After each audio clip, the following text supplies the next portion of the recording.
Hello everyone, welcome to our academy. बताएं भाई, आप लोग कैसे हैं? होप सो अच्छे होंगे। चलिए देखते हैं कि आज के सेशन में हम लोग क्या चीज़ें पढ़ने वाले हैं। ये जो हम लोगों का कंप्लीट कोर्स ऑफ मैथमेटिक्स और क्लास 11 के लिए सेशन स्टार्ट किए थे, वो उसी का लेक्चर नंबर 2 है।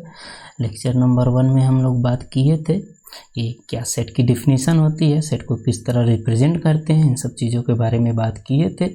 होप सो आप लोग सेशन नंबर 1 देखे होंगे, लेक्चर नंबर 1 देखे होंगे। अगर लेक्चर नंबर 1 नहीं देखे हैं तो डिस्क्रिप्शन में लिंक उसका दे दिया जाएगा, प्लीज़ उसको आप लोग देख लें, देन इस पर मूव करें। आज के सेशन में हम लोग बात करने वाले हैं टाइप्स ऑफ सेट, देखेंगे कितने टाइप्स के सेट होते हैं, क्या क्या उनका कॉन्सेप्ट होता है, उसके बारे में बात करेंगे। चलिए शुरू करते हैं। सबसे पहले हम लोग टाइप्स ऑफ सेट में देखेंगे कितने टाइप्स के सेट होते हैं, उन सब चीज़ों के बारे में बात करेंगे। चलिए थोड़ी सी चीज़ें रिकॉल कर लेते हैं। पीछे हम लोग पढ़े थे क्या होता है सेट, सेट की डिफिनीशन के बारे में हम लोग पढ़े थे कि सेट क्या होता है। सेट क्या होता है? Collection of well defined object होते हैं, डिस्टिंक्ट ऑब्जेक्टों का, वेल डिफाइंड डिस्टिंक्ट ऑब्जेक्टों का क्या होता है? कलेक्शन होता है। और देखे थे सेट को किस तरह से रिप्रेजेंट कर सकते हैं। तो सेट को रिप्रेजेंट करने के लिए हम लोग दो तरह के रिप्रेजेंटेशन का यूज किए थे। पहला था सेट बिल्डर, वो रोस्टर फॉर्म, एंड दूसरा था सेट बिल्डर फॉर्म। इन सब चीज़ों के बारे में हम लोग सेशन नंबर 1 में बात कर लिए थे। चलिए देखते हैं यहाँ पर सेशन नंबर 2 में हम लोग लेक्चर नंबर 2 में क्या चीज़ें पढ़ने वाले हैं। तो सबसे पहला जो टाइप्स ऑफ सेट पढ़ने वाले हैं वो हम लोग पढ़ने वाले हैं एम्प्टी सेट। पिछले सेशन में हम लोग देख ही लिए थे कि सेट क्या होता है। Set collection of well defined ऑब्जेक्टों का कलेक्शन होता है।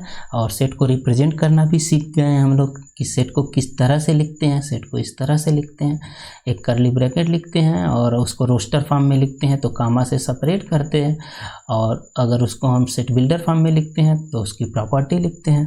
तो जनरली हम लोग यहाँ रोस्टर फॉर्म का यूज करेंगे, जहाँ ज़रूरत पड़ेगी वहाँ सेट बिल्डर फॉर्म का भी यूज करेंगे। देखते हैं एम्प्टी सेट क्या होता है।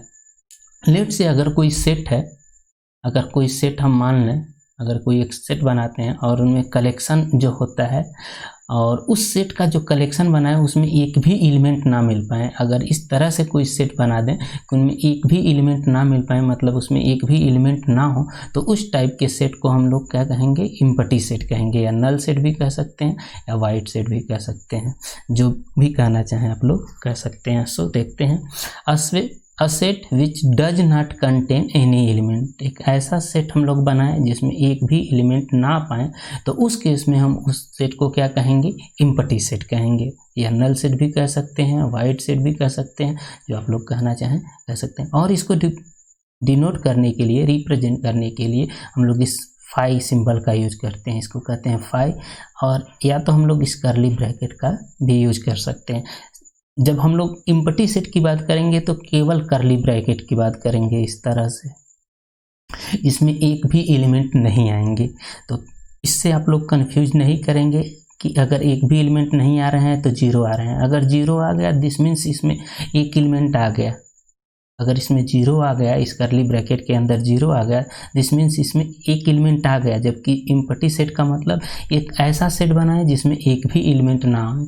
तो हम लोग इससे कंफ्यूज नहीं करेंगे, इसका मतलब इसमें एक एलिमेंट आ गया, इसलिए इसको हम लोग एम्प्टी सेट नहीं कहेंगे। एम्प्टी सेट के लिए जनरली 2 ही हम सिंबल का नोटेशन का यूज करेंगे, एक फाई और नहीं तो इस तरह से यूज करेंगे। आगे जब सबसेट देखेंगे तो देखेंगे इन दोनों का यूज क्या है, किस तरह से दोनों का यूज कर सकते हैं हम लोग। चलिए इसके कुछ एग्जांपल्स देख लेते हैं एम्प्टी सेट का।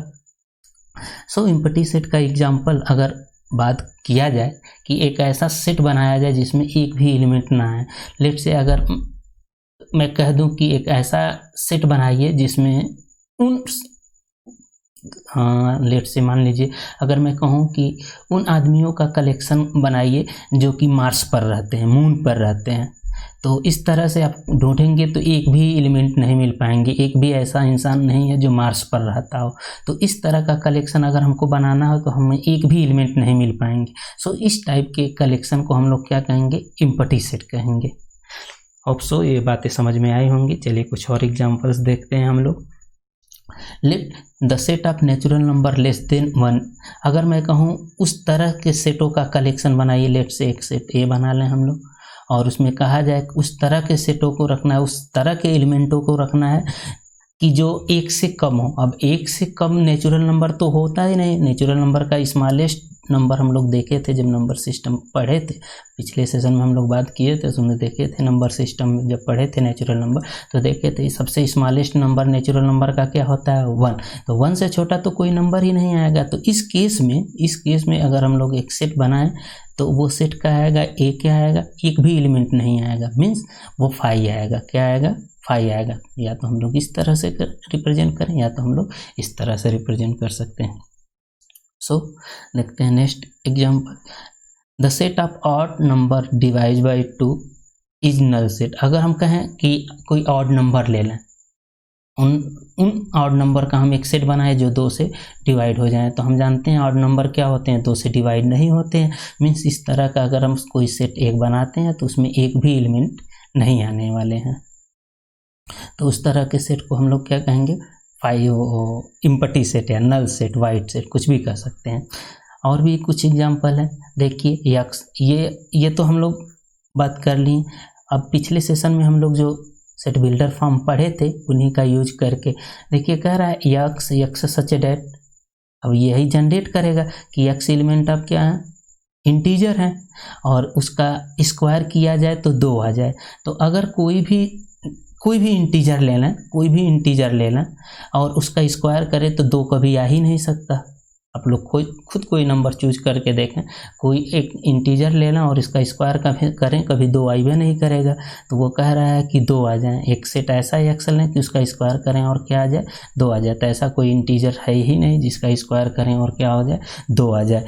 एक ही नंबर है जिसका स्क्वायर करेंगे तो 2 आएगा, और वो है √2, और √2 तो जेड में आता नहीं, वो तो इरेशनल नंबर है। इसलिए हमको इंटीजर में ऐसा कोई नंबर नहीं मिलने वाला जो जिसका स्क्वायर करें और वो क्या आ जाए, 2 आ जाए। तो इस तरह का अगर सेटों का कलेक्शन बनाए तो एक भी एलिमेंट नहीं आने वाले, मीन्स 5 आने वाला है। अब सो ये चीज़ें आप लोगों को समझ में आई होंगी। तो बाकी ये सब एग्जांपल्स आप लोग करिएगा, इस पे कोशिश करिएगा, देखिएगा क्या चीज़ें हैं।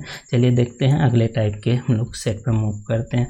सो अगले टाइप का जो सेट है वो है सिंगलटन सेट। अभी हम लोग बात किए हैं इम्पटी सेट। इम्पटी सेट में क्या था कि ऐसा कोई एक सेट का कलेक्शन बनाए जिसमें एक भी एलिमेंट ना आए, तो उसको हम लोग क्या बात कहे हैं, इम्पटी सेट को कहें, इम्पटी सेट कहें। यहाँ हम लोग देखेंगे ऐसे सेट का कलेक्शन बनाए जिसमें सिर्फ सिंगल एक ही एलिमेंट आए, ओनली 1 एलिमेंट आए। ऐसा एक सेट का कलेक्शन बनाए जिसमें क्या आ जाए, सिंपल एक ही एलिमेंट आ जाए, एक से ज़्यादा एलिमेंट ना आए। लेट से अगर मैं एक एग्जाम्पल्स लूँ और कहूँ collection of all even prime number, collection of all even prime number. तो इवन प्राइम नंबर कौन सा होता है, 2 ही होता है, एक ही बन पाएगा। और कोई आप लोग सोच के देखिए बाकी जितने भी होते हैं वो सब क्या होते हैं, ऑड प्राइम होते हैं। तो मैं कहूँ कलेक्शन ऑफ ए नंबर या कहूँ collection of all even prime, तो वो कौन सा नंबर होगा, एक ही नंबर होगा, वो क्या होगा, 2 होगा। तो उस केस में हम जो सेट बनाएंगे उसमें एक ही एलिमेंट आएगा और वो क्या होगा, 2। तो उस टाइप के सेट को हम लोग क्या कहेंगे, सिंगलटन सेट कहेंगे। मीन्स सिंगलटन सेट इस तरह का सेट जिसमें एक ही एलिमेंट बनाए, एक ही एलिमेंट आए। ऐसा कोई सेट हम बनाए जिसमें एक से ज़्यादा एलिमेंट आ ही ना पाए, तो उस टाइप को सेट को हम क्या कहेंगे, सिंगलटन सेट कहेंगे।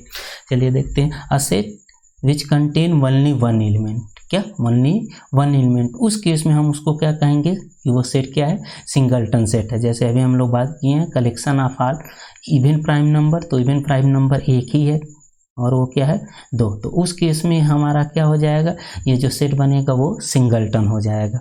सो चलिए कुछ और एग्जाम्पल्स देखते हैं। जैसे the set 0 is a singleton since it has only, अभी जो हम लोग बात किए हैं कि ये जो हम अभी जो पीछे बात की है इसका मतलब ये नहीं कि इसमें 0 एलिमेंट है, 0 नहीं, 0 मीन्स ये 0 एक नंबर से, मीन्स इस सेट में एक एलिमेंट है, इस सेट में एक एलिमेंट है, ये इम्पटी नहीं है, इसको हम कंफ्यूज नहीं करेंगे। दूसरा देखते हैं, the set of even prime number is, जो अभी हम बात किए हैं कि अगर इवन प्राइम नंबर को ले लें तो एक ही नंबर बनने वाला है और वो क्या है, 2 बनने वाला है।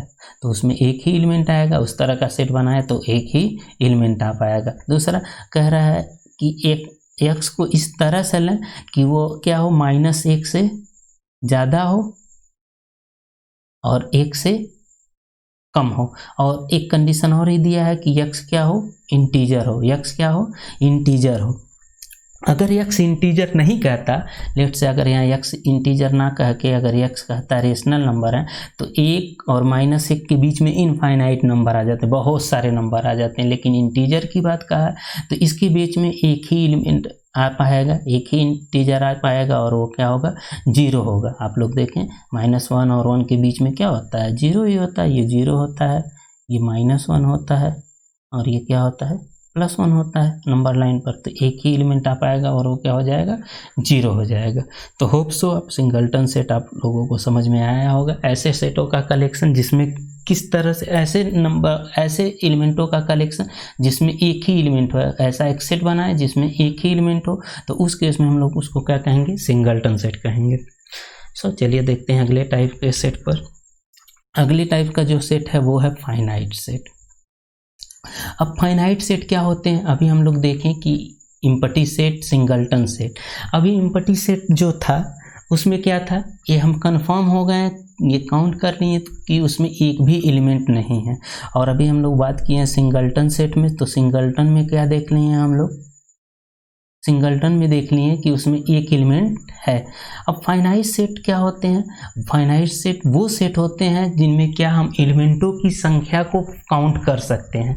मतलब एक फाइनाइट नंबर के एलिमेंट हो, मतलब ऐसा कोई सेट जिसमें जो एलिमेंट है उसकी जो एलिमेंट की जो सेट है उसके एलिमेंटों को अगर हम लोग काउंट कर लेते हैं तो उस केस में हम लोग उसको क्या कहते हैं, फाइनाइट सेट कहते हैं। लेट से अगर मैं कहूँ collection of all English alphabet, collection of all in English alphabet, then हम लोग जो सेट बनाएंगे उसको हम काउंट कर सकते हैं कि वो क्या होंगे, 26 होंगे। अगर मैं कर दूं collection of vowels, collection of vowels, तो हम लोग कह सकते हैं 5 होंगे। अगर मैं कह दूं कलेक्शन ऑफ कॉन्सोनेंट, तो वो क्या होंगे, 21 होंगे। तो इस तरह का अगर हम लोग सेट बनाएं जिसमें जो एलिमेंट हैं उनको हम लोग काउंट कर सकते हैं, फाइनाइट हो, मतलब फाइनाइट का मतलब क्या, जिसको हम लोग काउंट कर सकते हैं, तो उस टाइप के सेट को हम लोग क्या कहेंगे, फाइनाइट सेट कहते हैं। चलिए देखते हैं, ए सेट हैविंग नो एलिमेंट। देखें इम्पटी सेट जो होता है उसको भी हम लोग फाइनाइट सेट के कैटेगरी में रखते हैं। इम्पटी सेट मतलब इस तरह का जो सेट बनाते हैं इसमें हम लोग ये कंफर्म करते हैं कि एक भी एलिमेंट नहीं है, तो ये हम लोग काउंट कर लिए। तो जो एक ऐसा सेट जिसमें एक भी एलिमेंट ना हो उसको भी हम क्या कहेंगे, फाइनाइट सेट कह सकते हैं। और ए डिफिनिट नंबर ऑफ एलिमेंट हो, डिफिनिट नंबर ऑफ एलिमेंट का मतलब ऐसे एलिमेंट जिसको हम लोग काउंट कर सकते हैं। लेट से जैसे हम लोग अभी बात किए हैं collection of Wavell, collection of consonant कर दें तो ये डेफिनिट है, हम इनको गिन सकते हैं। तो इस तरह के सेट को हम लोग क्या कहेंगे कि वो क्या है, फाइनाइट सेट है। होप सो ये बातें समझ में आ रही होंगी आप लोगों को। चलिए कुछ एग्जांपल्स देख लेते हैं। एग्जांपल लेट, अगर एक हम सेट मान लें, set of prime number less than 10, तो set of prime number less than 10 क्या आएंगे, 2 आएंगे, 3 आएंगे, 5 आएंगे, 7 आएंगे, 11 तो आएगा नहीं क्योंकि लेस देन 10 कहा है, 11 तो आएगा नहीं। सो अब देखें इस तरह के जो सेट बन रहे हैं इसको हम लोग काउंट कर पा रहे हैं कि इसमें कितने एलिमेंट हैं, 4 एलिमेंट हैं। कितने एलिमेंट हैं, 4 एलिमेंट हैं। और a set of vowels in English alphabet, अभी बात किए हैं कि ये कितने होंगे, 5 होंगे, AIOU बनेगा, ये 5 होंगे, इसको काउंट कर सकते हैं। तीसरा एग्जांपल देखते हैं, x is a divisor of 15। अब हम लोग जानते हैं डिवीजर या 50 के डिवीजर कितने होंगे वो काउंट कर सकते हैं, लाइक 1 होगा, 2 होगा, 3 नहीं होगा, 4 नहीं होगा, 5 होगा, 6 नहीं होगा, 7 नहीं होगा, 8 नहीं होगा, 10 होगा, फिर क्या होगा, 25 होगा, देन 50 होगा। इतने डिवीजर बनेंगे। अगर हम लोग इसको रोस्टर फॉर्म में लिखते हैं तो इस तरह से सेट बनेंगे। अब आप लोग इसको काउंट कर सकते हैं कि 6 एलिमेंट हैं इसमें। तो इस तरह ऐसा कोई सेट जिसके एलिमेंटों को हम लोग काउंट कर सकते हैं तो उसको हम लोग क्या कहेंगे, फाइनाइट सेट है। वो क्या है, फाइनाइट सेट है।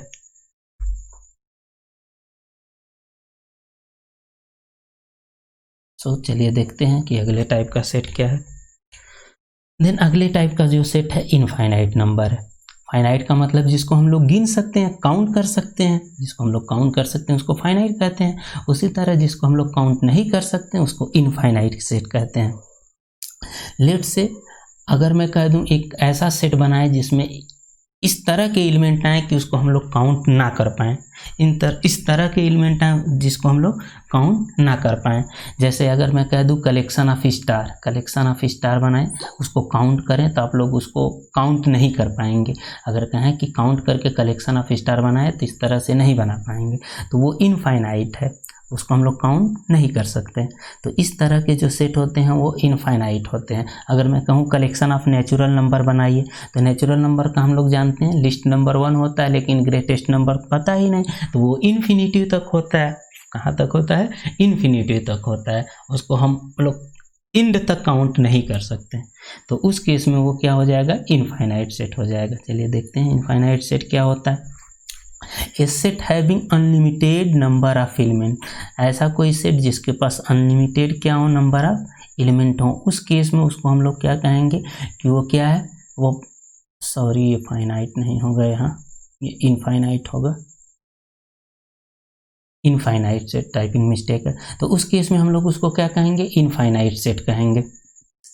अगर दूसरे वर्ड में हम लोग कहें तो ऐसा कोई एक सेट बनाए जिसके एलिमेंटों को हम लोग काउंट करते रहें, वन बाय वन काउंट करते रहें, और जो काउंटिंग प्रोसेस वो कभी एंड ना हो, कभी ख़त्म होने वाला ना हो, तो उस केस में हम लोग क्या कहेंगे कि वो एक इनफाइनाइट सेट है। लाइक जैसे हमने कहा कलेक्शन ऑफ नेचुरल नंबर लेना, तो इस तरह से 1 आएगा, 2 आएगा, 3 आएगा, 4 आएगा, काउंटिंग स्टार्ट रहेगी और एंड तक जाएगी। हम लोग ये भी बात किए थे कि ये जो डॉट रिप्रेजेंट करता है ये इन्फिनिटी को शो करता है, तो ये कहाँ तक जाएगी? इन्फिनिटी तक जाएगी। अब इसमें जो नंबर्स हैं वो हमको पता नहीं है, अनलिमिटेड हैं, तो उस केस में यह हमारा क्या हो जाएगा? एक इन्फिनिटिव सेट हो जाएगा। क्या हो जाएगा?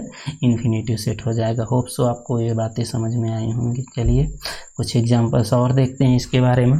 होल नंबर लेना है, नेचुरल नंबर लेना है, इस तरह का इंटीजर लेना है, ये सब क्या इन्फिनिटिव सेट है। For example set of all whole number, natural number वो क्या हो जाएंगे? Set of all prime number, ये भी क्या हो जाएंगे? इन्फिनिटिव सेट हो जाएंगे, इनफाइनाइट सेट हो जाएंगे। The set of all point in a given line, अब देखें एक लाइन लेना, हम जानते हैं कि एक लाइन अगर लेंगे तो उनमें एक लाइन में इनफाइनाइट पॉइंट होते हैं, बहुत सारे पॉइंट होते हैं, इतने पॉइंट इनफिनिटिव पॉइंट होते हैं, तो उस सेट में अगर उस तरह का हम कलेक्शन बनाएं तो वो क्या हो जाएगा? इनफाइनाइट सेट हो जाएगा। The set of all line in a given plane, अगर हम एक कोई प्लेन ले लें और set of all given line की बात करें तो वो क्या हो जाएगा? इन्फिनिटी हो जाएगा। उसमें भी हम बात नहीं कर सकते, ये नहीं पता कर सकते कि कितने लाइन हैं। होप सो ये बातें समझ में आ रही होंगी आप लोगों को। और एक लास्ट एग्जांपल देखते हैं, यक्स एलिमेंट ऑफ आर। अब आर में तो हम लोग जानते हैं कि जितने भी नंबर होते हैं इवन इरेशनल नंबर भी आर में ही आता है, आर के अंदर ही आता है। अब देखें 0 से 1 के बीच में अगर ये 0 लिखें और ये 1 लिखें तो इसके बीच में क्या इन्फिनिटिव नंबर आएंगे, क्योंकि यहाँ बात क्या कहा है? Real number. रियल नंबर नहीं, केवल रेशनल नंबर ही कह दे तो रेशनल नंबर ही 2 पॉइंटों के बीच में इन्फिनिटिव रेशनल नंबर होते हैं, जबकि यहाँ तो रियल नंबर कहा है। हम लोग देखे थे कि रेशनल नंबर में क्या 2 नंबरों के बीच में इन्फिनिटिव रेशनल नंबर होते हैं, इनफाइनाइट रेशनल नंबर होते हैं। तो 0 और 1 के बीच में कितने आएंगे? इन्फिनिटिव नंबर्स आएंगे। तो इस केस में ये सेट जो बनेगा वो क्या बन जाएगा? इनफाइनाइट सेट बनेगा। जैसे अगर मैं बात करूँ तो 0 के बाद क्या आ जाएगा? 0.01 लेना, 0.00000, इस तरह हम न जाने कितने नंबर्स बना सकते हैं। 0.1 लेना, 2 लेना, इस तरह से चीज़ें बढ़ाते रहें तो हम लोग कितने नंबर बना सकते हैं? इनफाइनाइट नंबर बना सकते हैं। तो इस केस में ये भी क्या हो जाएगा? इनफाइनाइट सेट हो जाएगा। होप सो ये बातें समझ में आ रही होंगी आप लोगों को। चलिए देखते हैं आगे क्या। आगे मूव करने से पहले हम लोग ये जान लें कि कार्डिनलिटी ऑफ सेट क्या होती है। क्या होती है कार्डिनलिटी ऑफ सेट, या कह दें ऑर्डर ऑफ सेट। तो कार्डिनलिटी ऑफ सेट या ऑर्डर ऑफ सेट से यहाँ जो मतलब है यही है कि हम सेट में कितने एलिमेंट है उनको अगर काउंट कर पाते हैं और उनकी नंबर बता देते हैं तो वही क्या कहलाता है, कार्डिनलिटी ऑफ सेट कहलाता है। लेट से अगर मैं बात करूं, एक सेट ए बनाएं और इसमें एलिमेंट रखें 1 2 3 4 5 6, देन हम लोग अगर ए के एलिमेंट को काउंट करें तो कितने एलिमेंट होंगे, इसमें 6 एलिमेंट होंगे। देखें, जब भी हम कार्डिनलिटी की बात करते हैं या सेट की बात करते हैं तो हम लोग बात किए हैं कि सेट में उन्हीं लोगों को लेंगे जो डिस्टिंक्ट होंगे, मतलब जो अलग अलग होंगे, जो डिफरेंट डिफरेंट होंगे। जो सेम है उनका कोई मतलब नहीं है। अगर हम एक सेट बनाएं इस तरह से ए 1 1 2 4 3 3, तो ये जो रिपीट करते हैं इनका कोई मतलब नहीं। एक बार लिखें या 1000 बार लिखें उनसे कोई मतलब नहीं, वो काउंट एक ही बार होगा, 1 होगा 2 4 और ये 3। तो सेट में रिपीटेशन अलाउ नहीं है। हम हमेशा डिफरेंट डिफरेंट डिस्टिंक्ट ऑब्जेक्ट लेंगे, एलिमेंट लेंगे, डिफरेंट डिफरेंट एलिमेंट लेंगे, तो इससे आप लोग कंफ्यूज ना हो। तो अगर हम इन एलिमेंटों को काउंट करके बता दें कितने एलिमेंट हैं तो वही क्या कहलाता है, उस सेट की कार्डिनलिटी कहलाता है या ऑर्डर कहलाता है। अब सो ये चीज़ें आप लोगों को समझ में आई होंगी। चलिए देखते हैं डेफिनेशन इसका, देख लेते हैं क्या कुछ है।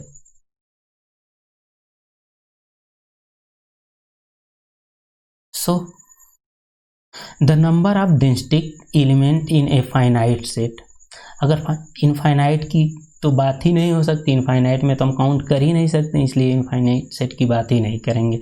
तो हम अगर फाइनाइट सेट में डिस्टिंक्ट जो डिफरेंट डिफरेंट एलिमेंट हैं, लेट से अगर उस सेट का नाम हम ए ले लेते हैं, ए अगर नाम दे देते हैं, तो उस केस में उस सेट को हम कहेंगे कार्डिनल नंबर ऑफ सेट, उस सेट का कार्डिनल नंबर या ऑर्डर ऑफ ए सेट कहेंगे। और इसको डिनोट किस तरह से करेंगे, इस तरह से। लेट से हम यहाँ ए सेट ए की बात किए हैं, इसलिए यहाँ जो नोटेशन हो रहा है ए की बात हो रहा है। लेट से अगर ए हम कोई सेट लेते हैं और उसमें इस तरह के एलिमेंट हैं ए बी सी, इस तरह के एलिमेंट हैं, उस केस में कार्डिनल नंबर या कार्डिनलिटी या ऑर्डर ऑफ सेट, तीनों बात एक ही है। तो उस केस में वो कितना हो जाएगा, 3 हो जाएगा। होप सो ये बातें आप लोगों को समझ में आ रही होंगी। चलिए एक और एग्जांपल्स देख लेते हैं।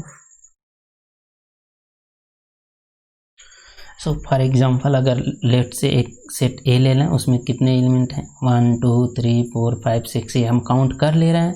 तो देन उस केस में कार्डिनलिटी ऑफ सेट या cardinal number of set A या ऑर्डर ऑफ सेट ए वो कितना होगा, 6 होगा। और कोई एग्जांपल्स ले लेते हैं। लेट से ए इक्वल टू ले लेते हैं एक्स वाई जेड डब्ल्यू यू। इस केस में जो कार्डिनलिटी ऑफ सेट ए होगा वो क्या हो जाएगा, 5 हो जाएगा। बताएं इतनी बातें, ये सिंपल सी बातें आप लोगों को समझ में आ रही हैं कि नहीं? होप सो आ रही होंगी। चलिए देखते हैं, अभी 2 टाइप्स के और सेट बचे हैं, इसलिए कार्डिनलिटी ऑफ सेट की हम लोग बात की हैं कि बाकी जो आगे 2 टाइप्स के सेट हैं उनको डिफाइन करने के लिए कार्डिनलिटी का यूज हम लोग करेंगे। तो चलिए देखते हैं। होप सो आप लोग कार्डिनलिटी का मतलब समझ गए, कार्डिनलिटी ऑफ सेट क्या होता है या ऑर्डर ऑफ सेट क्या होता है। देखें, ऑर्डर ऑफ सेट और ऑर्डर ऑफ एलिमेंट से आप लोग कंफ्यूज ना करें। ऑर्डर ऑफ एलिमेंट का मतलब एलिमेंटों का जो क्रम है, जैसे लाइक इस तरह से 1 2 3, या इस तरह से हम बात करें, इसको इस तरह से लिख दें 2 1 3, इसको हम ऑर्डर ऑफ एलिमेंट कहते हैं।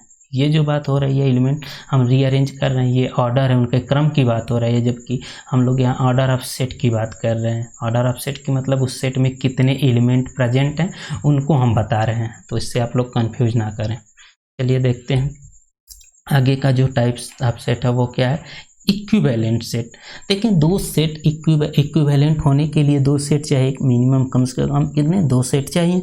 2 सेटों को हम इक्विवेलेंट सेट कब कह सकते हैं? लेट से हमारे पास एक सेट ए है 1 2 3 4 5 6 लेना, कोई बात नहीं, और एक सेट है बी, और इसमें जो एलिमेंट है वो क्या है, x y z a B.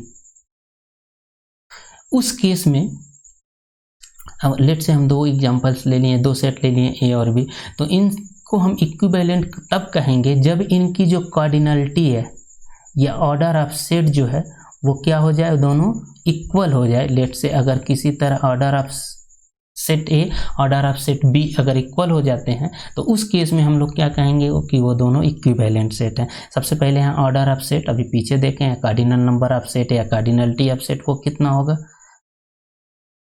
तो कितने एलिमेंट हैं, 5 एलिमेंट हैं, वो कितना हो जाएगा, 5 हो जाएगा। अगर हम ऑर्डर ऑफ बी या कार्डिनलिटी या बी या कार्डिनल नंबर ऑफ बी की बात करें तो अभी कितना हो जाएगा, 5 हो जाएगा।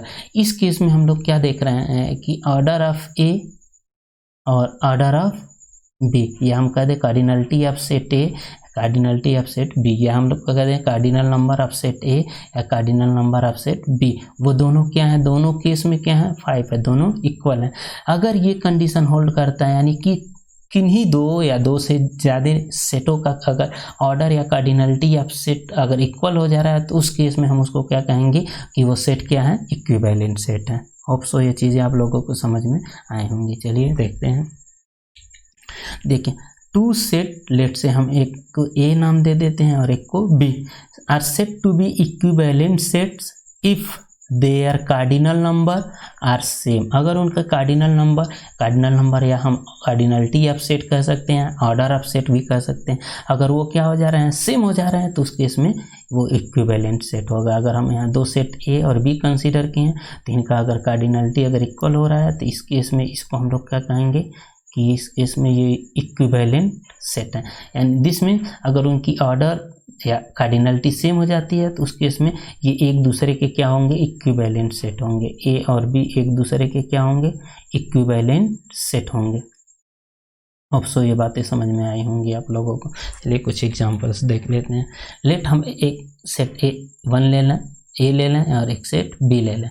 देखें एक सेट ए बी सी में हम 1 2 3 4 5 एग्जांपल्स लिए हैं और बी में a b c x y इस तरह से 5 एलिमेंट हैं। तो अभी अब देखेंगे दोनों में 5 एलिमेंट हैं, इसकी मतलब उनकी कार्डिनलिटी क्या है, सेम हो जा रही है। दिस मीन्स ए और बी यहाँ क्या है, ये इक्विवेलेंट सेट हैं। ऑल्सो ये बातें समझ में आ रही होंगी, बेसिक सी बातें हैं जो आगे हमको सबसे आगे की चीज़ें समझने में हेल्प करेंगी। तो इन छोटी छोटी चीज़ों को हम लोग इग्नोर नहीं कर सकते। चलिए देखते हैं अगले टाइप्स का सेट क्या है। सो इक्वल सेट, देखें इक्वल और इक्विवेलेंट सेट में बस थोड़ा सा अंतर है, आप लोग इसको ध्यान से देखें, अदरवाइज थोड़ी सी कंफ्यूजन क्रिएट कर सकता है ये। हम लोग इक्विवेलेंट सेट में क्या देखें, इक्विवेलेंट सेट में हम देखें कि अगर कोई सेट ए है और अगर कोई सेट बी है तो ये कब इक्विवेलेंट होंगे, जब इनका ऑर्डर या कार्डिनल नंबर या कार्डिनलिटी दोनों क्या हो जाएं, सेम हो जाएं। तो इस केस में क्या हो सकता है, क्या कह सकते हैं इन कि वो दोनों इक्विवेलेंट हैं। लेकिन इक्वल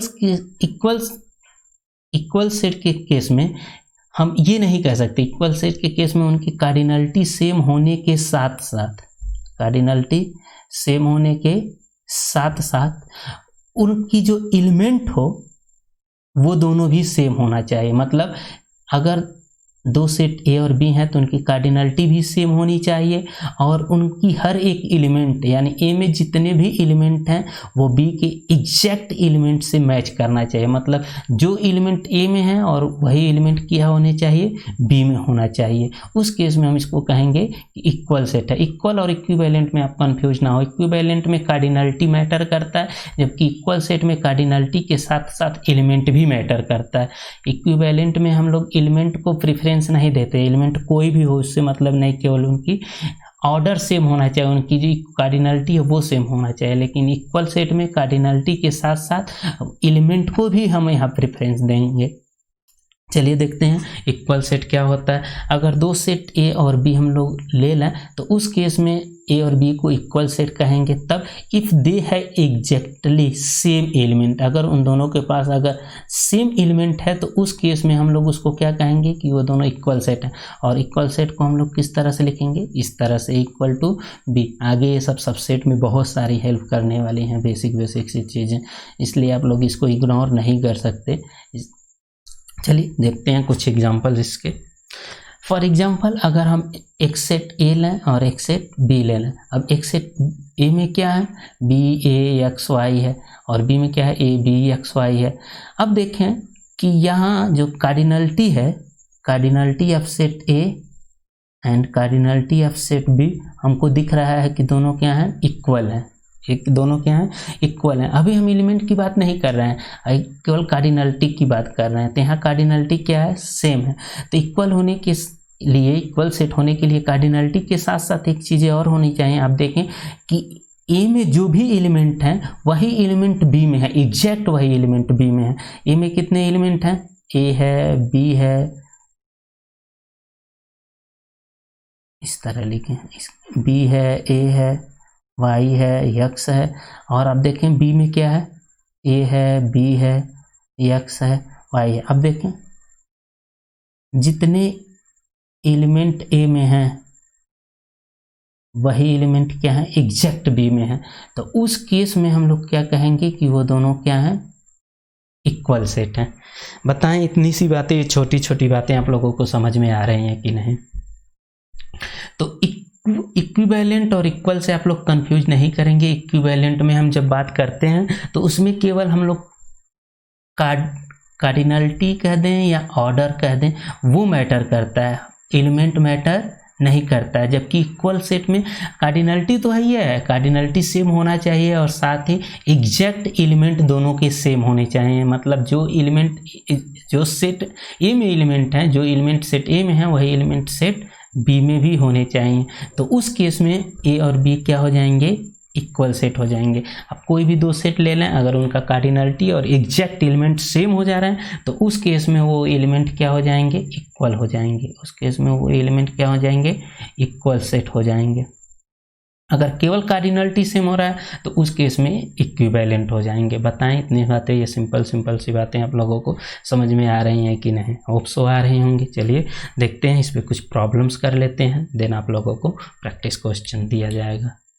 सबसे पहला जो है, state which of following set are finite and which are infinite. हमको बताना है कौन सा फाइनाइट है, कौन सा इनफाइनाइट है। तो सबसे पहले एक हमारे पास सेट बिल्डर फॉर्म दिया गया है, इसको रोस्टर में लिखें, देन तब पता चलेगा वो फाइनाइट है कि इनफाइनाइट है। हमारे पास एक सेट है ए, एक में कैसे एलिमेंट है x, such that x generator है। तो इसके लिए कुछ प्रॉपर्टी हम लोग यहाँ देखेंगे। क्या प्रॉपर्टी है, प्रॉपर्टी है कि यक्स एलिमेंट ऑफ जेड है, यक्स एलिमेंट ऑफ क्या है, जेड है। एंड यक्स के बारे में बताया गया है कि यक्स क्या है, इस क्वाड्रेटिक इक्वेशन को सेटिस्फाई करेगा। यक्स क्या करेगा, इस क्वाड्रेटिक इक्वेशन को सेटिस्फाई करेगा। अब मुझे बताएं, आप लोग पीछे पढ़ के आए होंगे क्वाड्रेटिक इक्वेशन, आप लोग जानते हैं जितने पावर की पॉलिनोमियल है, एक पॉलिनोमियल अगर ये पी एक्स है, वह जितने पावर की है, लेट से अगर पॉलिनोमियल जो है वो n पावर की है, n पावर का मतलब इस तरह से पॉलिनोमियल की मैक्सिमम पावर क्या होगी, यहाँ a0 a1 इस तरह से होगी। पॉलिनोमियल की मैक्सिमम पावर क्या होगी, n होगी। तो हम लोग ये जानते हैं कि जितने पावर की पॉलिनोमियल होती है उतने उसके रूट पॉसिबल होंगे। इसके कितने रूट पॉसिबल होंगे, n रूट पॉसिबल होंगे।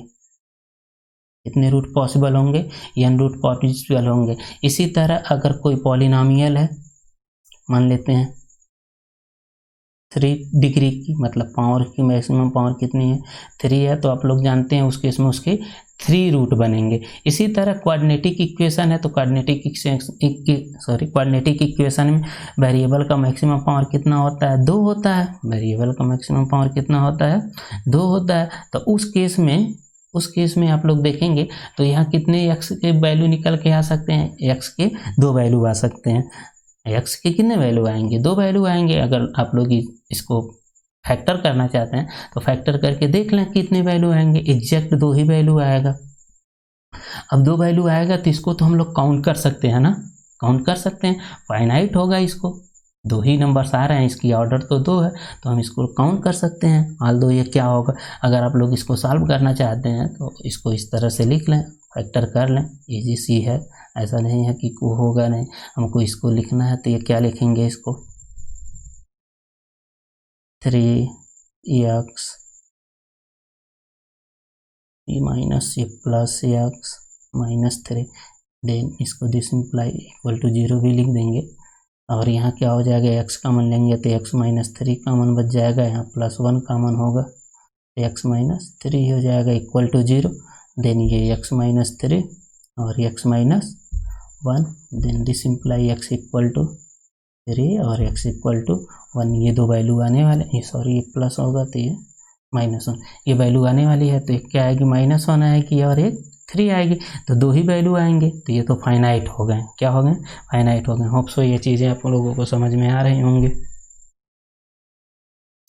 चलिए देखते हैं दूसरा। एक कोई सेट है बी, किस तरह से? The set of natural number which are divisible by 2। अब बताएं उस सेट को हम लोग कंसीडर करेंगे और उसमें वो नंबर आएंगे जो 2 से डिविजिबल होंगे और नेचुरल नंबर होंगे। अब बताएं 2 से डिविजिबल जो भी नंबर होते हैं वो सब क्या होते हैं? नेचुरल नंबर में जो भी 2 से डिवाइड हो जाएंगे वो क्या होंगे? इवन नंबर होंगे। तो सिंपली ये क्या पूछना चाह रहा है? इवन नंबर पूछना चाह रहा है। Set of all even number की बात कर रहा है, तो इस तरह से तो बहुत इवन नंबर बनेंगे ना, इन्फिनिटिव।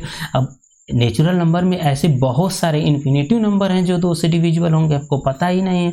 तो बी किस तरह से बनेगा? इन्फिनिटिव सेट बनेगा।